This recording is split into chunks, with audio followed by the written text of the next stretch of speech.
Sir role कर रहे हैं, रोल कर रहे हैं। सर बेसिक शिक्षा में सरकारी स्कूलों में जिस तरह से डिजिटलकरण को लेकर जो है शिक्षकों का विरोध लगातार जारी है, क्या कहना चाहेंगे? पूरे प्रदेश में चल रहा है। वास्तव में पंकज जी, हम लोग डिजिटलाइजेशन का विरोध नहीं कर रहे हैं और हमारा बेसिक शिक्षा विभाग ऑलरेडी हर विभागों से ज़्यादा डिजिटलाइज है और ये नए नए प्रयोग हो रहे हैं।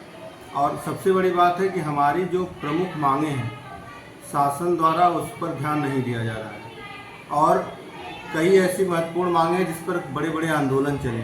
पुरानी पेंशन की बहाली का मुद्दा हो, स्वास्थ्य बीमा का मुद्दा हो, स्थानांतरण लोग 100 किलोमीटर तक जनपद में जा रहे हैं उसका मुद्दा हो, चाहे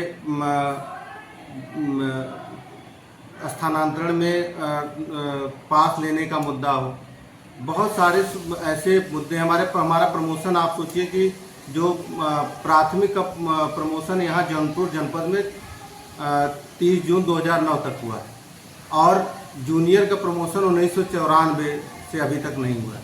तो आप सोचिए कि इतना सब काम पेंडिंग है और आप जो है कई विद्यालय इस समय मैक्सिमम विद्यालय आप जहाँ भी जाएंगे प्रभारी प्रधानाध्यापक के भरोसे चल रहा है, तो आपको हमारी कोई सुनवाई नहीं है। इसके अलावा हम लोग, आप जान लीजिए कि 2 तरह की छुट्टी मिलती है। एक बार जनवरी में 15 दिन की मिलती है, फिर मई से जून में हम लोगों को 25 दिन की छुट्टी मिलती है। आप अगर देखें तो इन छुट्टियों से कुछ होने वाला नहीं है, क्योंकि अगर हमको हमारे घर में कोई कैजुअलिटी हो गई, हमारे घर में किसी तरह की शादी ब्याह या कोई ओकेज़न पड़ गया, तो मेडिकल के अलावा कोई छुट्टी लेने का ऑप्शन हमारे पास नहीं है। और हर विभाग में हमारा यही मानव संपदा पोर्टल है, अभी आपको मैं दिखाऊंगा कि उसमें अगर मैं चाहूँ तो हाफ लीव ले सकता हूँ, लेकिन हमारे लिए अलाउ नहीं है। वो मानव संपदा पोर्टल अन्य विभाग जो हैं उनके लिए हाफ CL अलाउ है, लेकिन हमारे लिए अलाउ नहीं।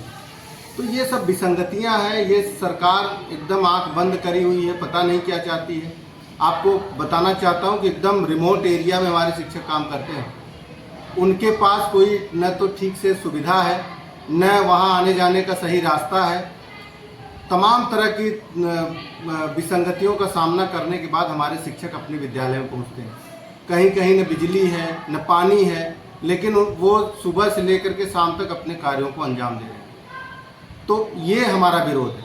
हमारा विरोध डिजिटलाइजेशन का नहीं है और बेसिक शिक्षा विभाग पहला ऐसा विभाग है जो सबसे पहले डिजिटलाइज हुआ है। आज आप देख सकते हैं कि हम अगर आज यहाँ आए हैं, अगर आज हम अवकाश पर हैं, तो हमारे लिए रजिस्टर अवकाश के लिए नहीं है, ऑनलाइन अवकाश है। अगर कोई भी अधिकारी चेक करने आता है, अगर हम ऑनलाइन अवकाश नहीं लिए हैं, तो आप जान लीजिए कि मेरी छुट्टी, मेरा वेतन कट जाए। ये पहला विभाग है बेसिक शिक्षा जिसमें ऐसी चीज़ें हो रही हैं।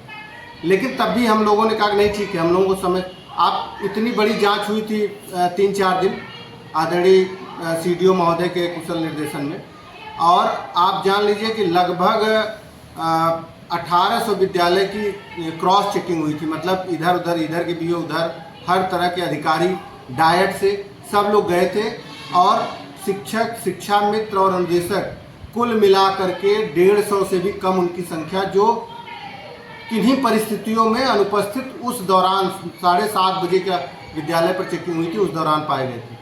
अगर आप उनके मतलब उनकी संख्या देख लीजिए तो कम से कम मेरा मानना है कि 12 से 14 हज़ार शिक्षकों का की चेकिंग हुई थी और जिसमें 150 बमुश्किल, मतलब 1% से भी कम अनुपस्थिति जो है रही। तो आप क्यों हमको चोर साबित करने पर तुले हुए? आप आज के समय में हर बड़े अधिकारी को 5 विद्यालय जनपद के चेक करने हैं और बेसिक शिक्षा अधिकारी, खंड शिक्षा अधिकारी, सबको 30-30 विद्यालय, 5 ARP हैं, उनको नियमित रूप से 30 विद्यालय चेक करना है और जो अनुपस्थित होगा उसको तुरंत ऑनलाइन पोर्टल पर देना है। इतना सब होने के बाद आपको नहीं भरोसा अपने शिक्षकों पर? न, इतना सख्ती देने के बाद भी शिक्षकों पर भरोसा नहीं जताया रहे हैं। हाँ, यही मैं कहना चाह रहा हूँ कि आखिर में ये तो आप या तो आप विभाग को ख़त्म करना चाहते हैं, आप या तो विभाग को ख़त्म करना चाहते हैं, नहीं तो इतना सब करने के बाद अगर आपको कोई हम लोगों के खिलाफ कुछ मिल नहीं रहा है तो नए प्रयोग क्यों? अच्छा ठीक है, नए प्रयोग करिए, लेकिन हमारी मांगों को तो मानिए, आप हमको भी तो सुनिए। हमारे क्या परेशानियां हैं, कभी टेबल टॉक करने की कोशिश आपने किया?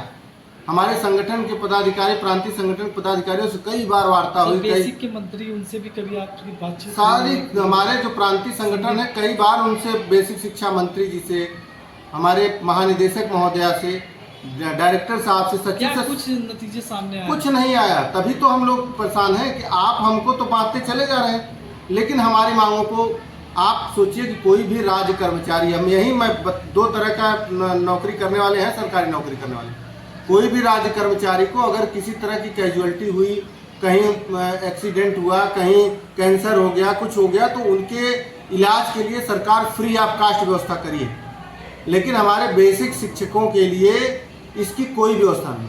अभी सरकार ने कहा कि हम बेसिक शिक्षकों को भी मेडिकल की सुविधा दे रहे हैं, और जानते हैं जब पिटारा खुला तो पता चला कि 40 से 50 हज़ार रुपये हर साल उनको जमा करना पड़ेगा। तो आप दे क्या रहे हैं?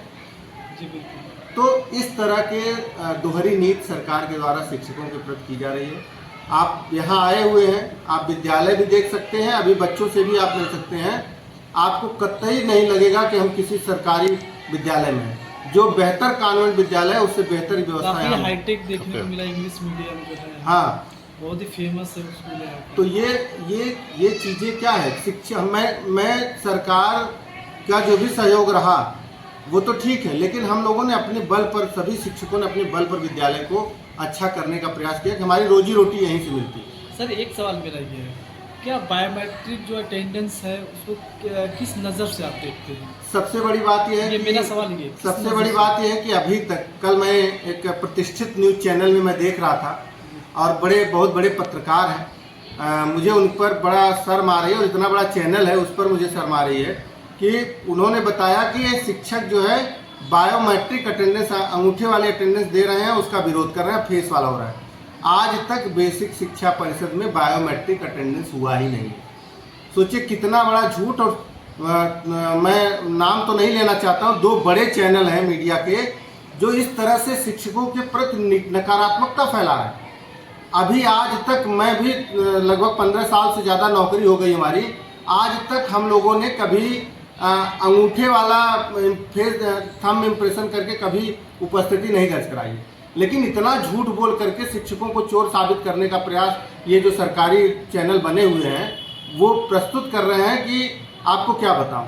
मैं तो चैलेंज करता हूं, जो भी चैनल हैं वो आए मैदान में और आ करके शिक्षकों की स्थिति देखें।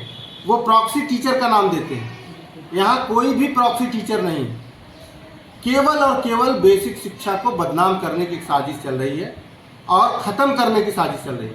उनको नहीं पता कि आज सरकार कहेगी कि आप जाइए मुसहर बस्ती के बच्चे जो अपवंचित हैं शिक्षा से, उनके लिए काम करें। उनका ठिकाना कोई निश्चित नहीं है।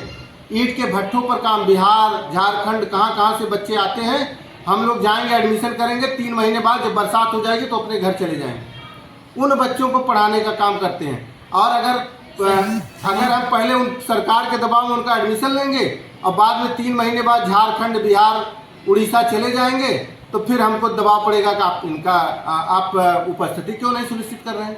कहाँ सुनिश्चित करेंगे बताइए आप। सर तमाम संघर्षों का सामना करना पड़ता होगा, आप लोगों को जूझना पड़ता होगा। मैं पंकज जी आपको बता रहा हूँ कि बहुत ही बड़ी व्यवहारिक समस्या है। कहने को चाहे जो भी कुछ कहे, लेकिन बहुत ही व्यवहारिक समस्या है। जो बहुत सारे शिक्षक यहीं जौनपुर जनपद में हैं जो मोगरा बादशाहपुर से सुईथा कला नौकरी करने जाते हैं। 100 किलोमीटर कम से कम पड़ेगा। अभी सुबह मुझे पता चला कि एक शिक्षक कोई एक्सीडेंट हो गया यहीं सिकरारा से सिरवा के बीच। अब उस बेचारे को वहाँ अस्पताल ले जाया जाए, उसका उपस्थिति बनाई। ये दबाव है, एक प्रेशर है। और हमेशा आप सोचिए कि आपके और विभाग हैं, तमाम तरह के विभाग हैं जिसमें रेवेन्यू से लेकर के हर चीज़ हो रहा है। क्या कभी आपने उस भ्रष्टाचार को रोकने का काम किया? क्या कभी आप उनको समय से उपस्थित, अभी किसी विद्यालय में आप किसी ऑफिस में चले जाइए, आपको समय से मिलने वाले कोई कर्मचारी वहाँ मिलेंगे नहीं, बहुत कम मिलेंगे, नहीं मिलेंगे। आप वहीं शहर के माननीय आदरणीय जिलाधिकारी के नाक के नीचे आप देखिए तो आप दिन भर में आप अपना कोई काम नहीं करा सकते। लेकिन आप किसी शिक्षक के पास चले जाइए तो आप वो अपना कार्य अपने समय से रह करके अंजाम देता है। और प्राचीन परंपरा से ही गुरुओं को इतना बड़ा सम्मान दिया गया, लेकिन पता नहीं क्या समझ विनाश काले विपरीत बुद्धि वाली बात है कि जब किसी को विनाश का समय आता है तो वो गुरुओं पर ही आक्रमण करता है। और यही वजह है कि बेसिक शिक्षा विभाग को कुचक्र रचा जा रहा है कि किसी तरह से हम इसको तोड़ें और इसको ख़त्म करें। सर क्या नाम है और कौन सा विद्यालय? अमित सिंह, प्रधानाध्यापक हूँ प्राथमिक विद्यालय ताहिरपुर और जिला अध्यक्ष प्राथमिक शिक्षक संघ जौनपुर।